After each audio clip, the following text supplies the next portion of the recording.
So what are the best settings for video when using your DSLR or mirrorless camera? In this video, I'll be breaking down the settings to achieve this shot right here. So grab your cameras and follow along as we go step by step. Let's go. You gotta just press record. Hey, what's up? It's Omar with Think Media, helping you build your influence with online video. And on this channel, sometimes we do techie reviews, other times we do tutorials just like this one. So if you're new here, consider subscribing. So when setting up your camera, the first thing you're gonna wanna decide is your frame rate and your resolution. And so obviously you wanna put your camera in movie mode if it isn't already. The next thing to do is make sure it's in manual exposure. But once it's in movie mode, we're gonna select the resolution and the frame rate by going into the menu and selecting 4K 30 frames per second. If you have a Canon, you can simply select that Q on the screen, and then from there, select your frame rate and resolution as well. The next thing you're gonna wanna do is set your shutter speed to 1/60th of a second. That's usually the furthest left number on the bottom left of your screen. And so I'm just gonna turn the knob until I see 1/60th of a second. A basic rule in video is to double your frame rate to achieve your shutter speed. So that is why we're using 1/60th of a second, because our frame rate is 30 frames per second.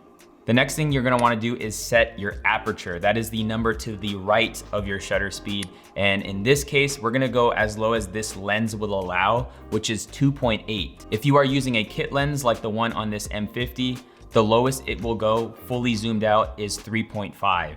Just a rule of thumb, the lower your aperture is, the more blurry your background will be. This is why you maybe want to consider investing in a lens that allows you to go even lower. So for example, this kit lens on the M50 does not let me go lower than 3.5 on my aperture. However, this Sigma 16mm lens allows me to go all the way down to 1.4, which will give me that super blurry background. Once we set our aperture, the next thing to do is to set your ISO. And simply put, I think just start as low as you can go here.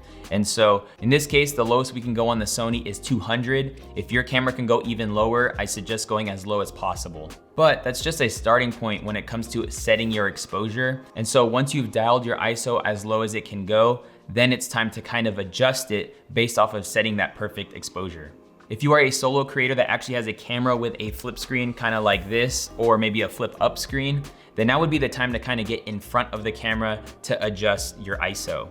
If you don't have a flip up or flip out screen to see yourself, that's okay. Just put something in place like a pillow or a stuffed animal to set your exposure. And then I would suggest what you're gauging when you're adjusting your ISO from this point is actually the exposure meter and the screen itself. And so if it looks good on screen, usually you're gonna be good. The second option is to actually look at the exposure meter that's at the bottom of your screen, and you want that to be around 0. Now, if you follow these directions and your ISO is as low as possible, your aperture is as low as possible, and your shutter speed's at 1/60th of a second, but yet your image is still too bright, I think there's 3 things that you can now consider to do. The first would be actually adjusting your lighting. And if your light is either too close to you or too bright, you can either move the light back or you can tone down the brightness of your light that you're using. If that's something you can't do in the moment, the next thing you would wanna do is increase your aperture. And as you do so, you will find your image getting darker and darker. Now, doing this isn't a deal breaker to the background blur that you have going on. However, if you want your aperture to be absolutely as low as it can go and your ISO to be as low as it can go and not mess with your shutter speed, because we don't want to touch that, then the next thing you might want to consider is investing in a variable ND filter. Simply put, it's sunglasses for your lens. So it being bright, you can put sunglasses over the lens and be able to keep those settings and still get your exposure correct. All right, we just have a few more things to dial in before we get the perfect looking shot. But if you're getting value in this video, let me know by hitting that like button. And question for you is, what is your biggest frustration or hardest part when it comes to creating videos? Let me know down in the comment section below, and we'll do our best to create videos around those concerns. But just so you know, you can totally use our channel as a resource. And the best way to do this is by going into our videos archive and then just using the search bar in our channel to find what you're looking for. So for example, if you need help on lighting, just search lighting, and then all our videos on lighting will show up, and you can level up in whatever area you need help with. Now, the next setting we wanna make sure we lock in is our white balance. And so we're gonna actually move our setting from auto white balance and then select the proper temperature based off the lighting that's being used. If you don't know, white balance is simply telling the camera what is white. You wanna make sure that your colors in your video are actually accurate, and the way you do that is by setting white balance. And so the easiest way I can encourage you to set accurate white balance is to actually use the Kelvin setting. Now, Kelvin is simply the temperature of light that's being used. If you've ever bought bulbs for your house, sometimes you're choosing kind of like warmer light, or you're going toward the more cooler or bluer light. It's kind of the same concept to matching your light temperature to your camera's Kelvin. And so the first thing you're gonna wanna do when adjusting your white balance is make sure that your temperature on your lights are actually correct. And if you have the ability to cool or warm your lights, a good rule of thumb is to keep it at around 5,000. It's just easy to remember, and it's kind of the most pleasing when it comes to color temperatures. Now, if you're using a softbox or a light that only has one colored temperature, chances are it's gonna be at around 5,000. And so that's kind of the rule of thumb. So we're gonna go into white balance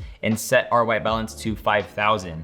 Now, if you notice, as I change it lower, the image is getting a lot warmer and warmer. But because my light is set to 5,000, I'm gonna set my Kelvin in camera to 5,000. So in the case of your setup, I would just start at around 5,000 and then move in 500 increments. And so I'm gonna try it at 5,000, I'm gonna try it at 4,500, I'm gonna try it at 4,000, and so on and so forth until you get the right looking colors in your shot. So now that we have our white balance all dialed in, the next thing to focus on is your focus settings. When shooting video, you definitely wanna make sure your focus settings are right, because if your camera does have face tracking like most cameras do, or if your camera has the ability to have autofocus, you wanna take full advantage of that. If you're using a Sony camera, the first thing you wanna make sure you turn on is face tracking. The second thing you're gonna wanna do is change your focus mode to continuous. With a Canon camera, it actually has kind of both combined, and so you're gonna hit the Q on your screen and then select face tracking for your autofocus mode. Also, if you're using a Canon camera, one thing to make sure you have toggled on is servo autofocus. If that is tapped off, it's actually not gonna track you anymore. And so make sure that that light at the bottom left is green and that box around your face is white. With Sony cameras, you wanna make sure the box around your face is white as well. And if it's not, chances are maybe on your lens you have manual focus turned on. So you just wanna make sure everything's on autofocus when it comes to focus. All right, so we have made it to setting up our camera, ready to shoot videos. And just so you don't forget, you know, bookmark this video or take a picture of the back of your camera once you have your settings all dialed in, so you don't forget them if you actually have to move your camera. But the next thing to do is to dial in your audio, and you can do that by clicking or tapping the screen and checking out this video that'll help you get the best audio possible depending on whatever mic you are using. And I can't wait to see you in a future video. Peace.